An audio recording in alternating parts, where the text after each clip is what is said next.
and gentlemen, welcome to the Esteemed FaceTime with Leaders, an initiative by World Development Corporation. I am Falak Khan, anchor at World Development Corporation. FaceTime with Leaders is a platform for industry titans to share their experiences, thoughts, ideas, and best practices in order to inspire one another and future leaders.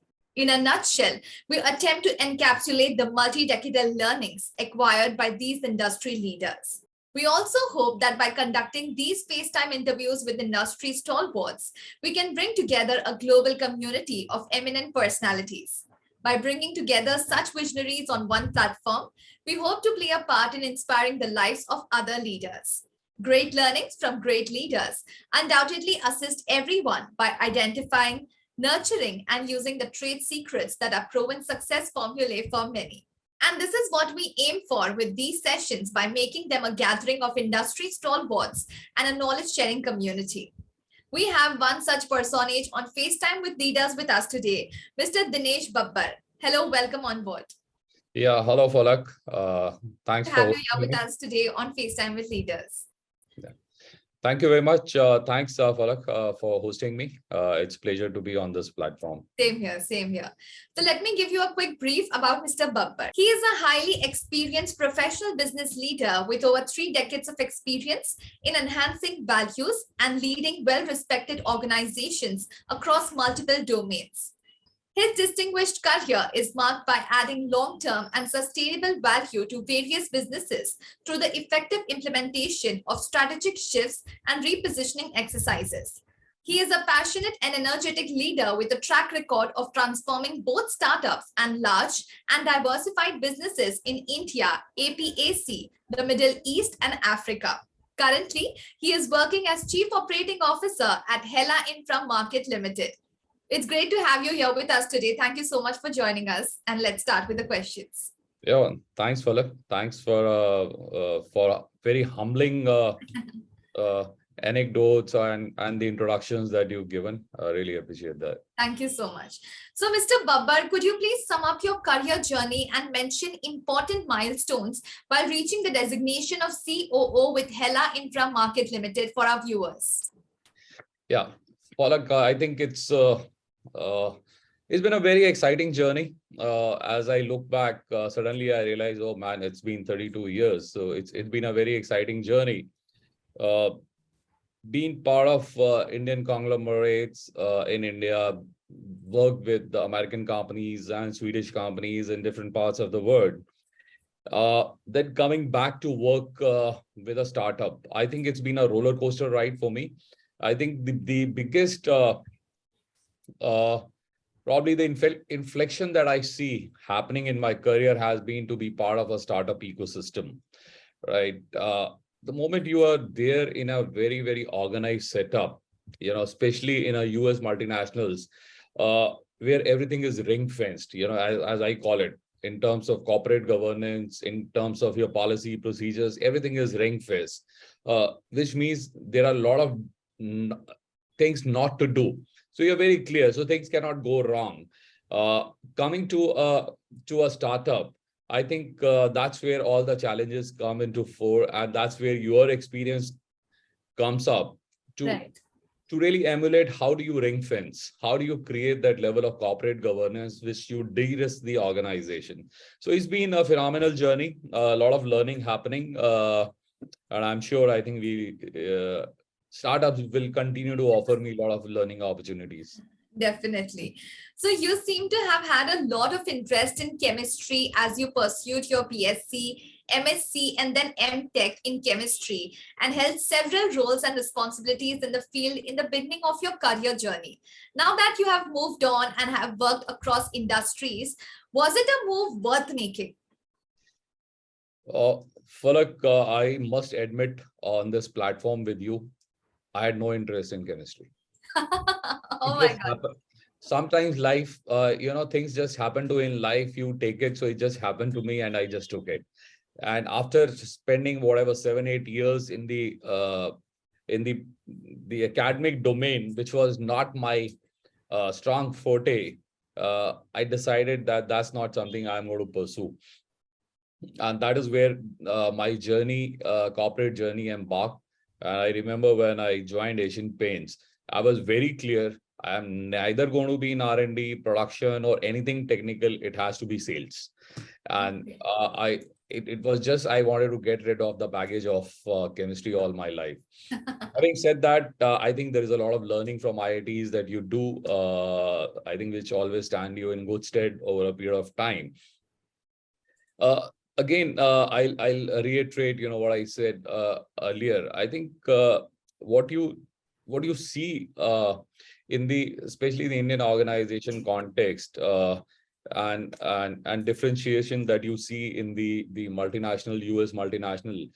Uh, I think the opportunities that I got in one of my assignments for 8 to 9 years with a Swedish company, I think I call that as one of the most challenging assignments, where it's all about restructuring the businesses, repositioning.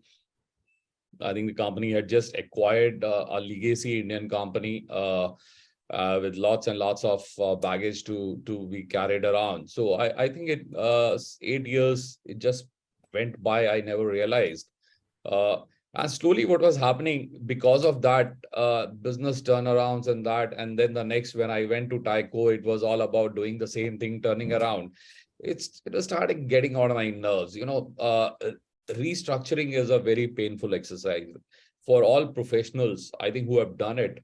They know it can be really emotionally draining, because at the end of the day, business or organization is only about people, and restructuring impacts people, and it can really emotionally drain you. And that is the time I took a call. I think enough of you know restructuring in the real sense, but I think I would rather like to restructure and reposition businesses where it's all about growth.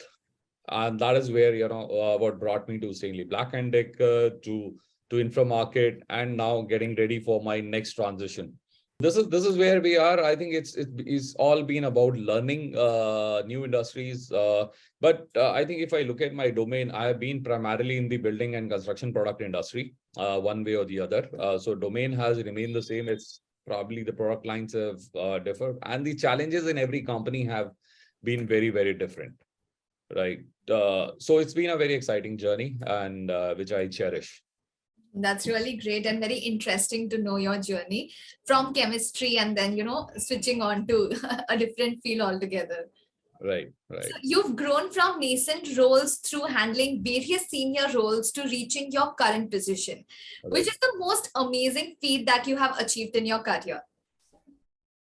For like, I think in between, I was an entrepreneur for 4 5 years. I won't use the word that I did fail miserably, but I think that was the most learning experience of my life. Uh, that shaped me as a professional, what I am today. It made me a better judge of managing the financial indices. It made me a better person in terms of governance of your own organization, de-risking, and that came very, very handy to me when I was not only restructuring the businesses in various companies, but also in the startup ecosystem. Uh, because there are things which always remain as a learning from your failures, which you try to make sure that are not there when you're moving forward in your in your roles and your assignments. So it's I think those learnings have stayed back. It has made me a well-rounded professional, not only in terms of managing numbers as a business leader, but I think it's all about managing people. It's about creating leaders. It's about de-risking the organization. I think, to me, the biggest challenge that most of the I would say the new generation startups face are how do they de-risk. And I think you're seeing every day there is a news coming about one or the other startup. It's all about de-risking. How do you de-risk the organization? And that is the learning that probably came to me early in life through my own failures. So you've been on boards. Have you ever felt a need for better corporate governance in India? Which surely is. See, to me, corporate governance, I used this word earlier as well, is ring fencing your organization, right? You're setting up path, you're setting up the direction, and setting it up for growth, making sure that all the variables that can bring the organization down are taken care of. Uh, Large Indian conglomerates, I think they are doing pretty well.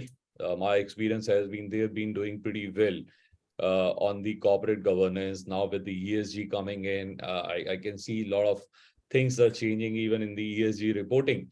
Uh, I think to me, the vulnerability lies with the SMEs and the startup ecosystem, right?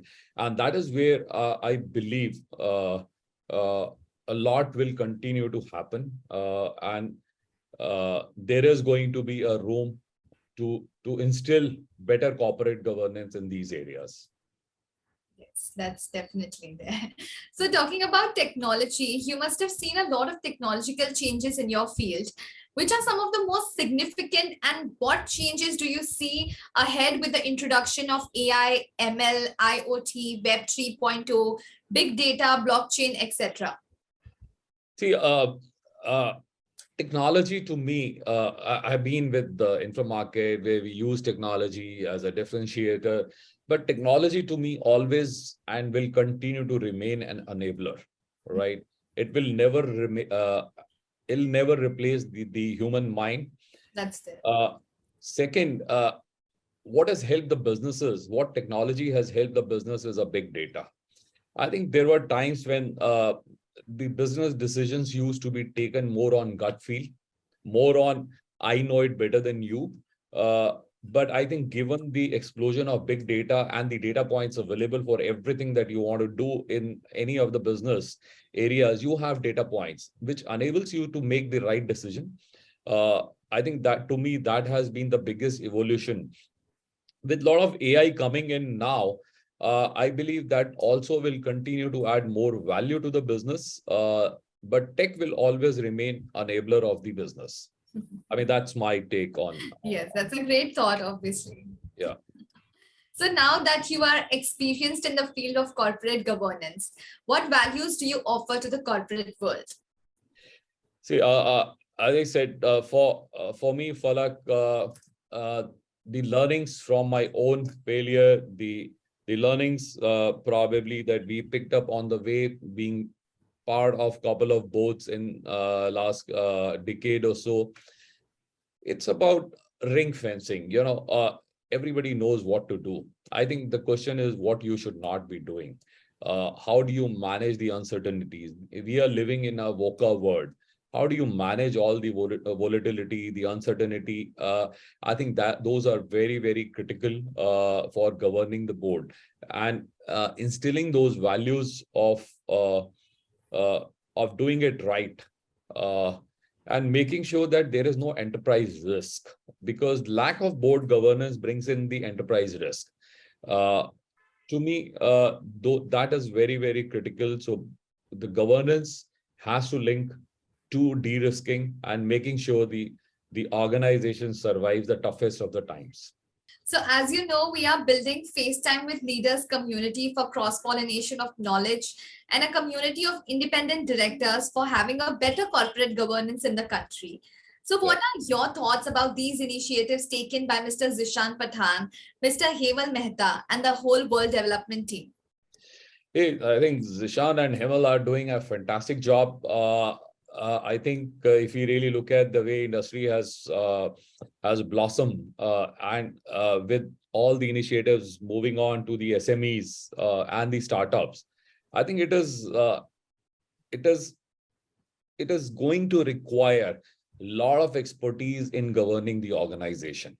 And I think WDC has identified that as a need of the business, need of the R for the emerging businesses and the emerging SMEs, and providing a platform for independent directors to actually go and support these organizations to de-risk their businesses and be a better corporate member.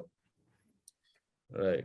So I see a massive contribution happening through WDC, and I really appreciate their endeavor and all the effort that they are making.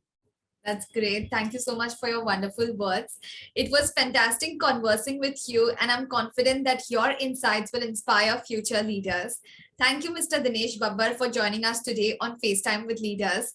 We wish you the best for your future endeavors. Moreover, trust that this initiative by Directors Institute has unquestionably expanded the participants' understanding and enriched their minds. It was great having you here with us on FaceTime with Leaders, and we hope to see you again. And thank you so much for sharing all your wonderful insights and knowledge regarding your journey. I'm sure that it's, going to help all the people watching it grow in their businesses too. Thank you, Falak. Thanks for having me and having patience in hearing me out. Thank you very much. Thank you.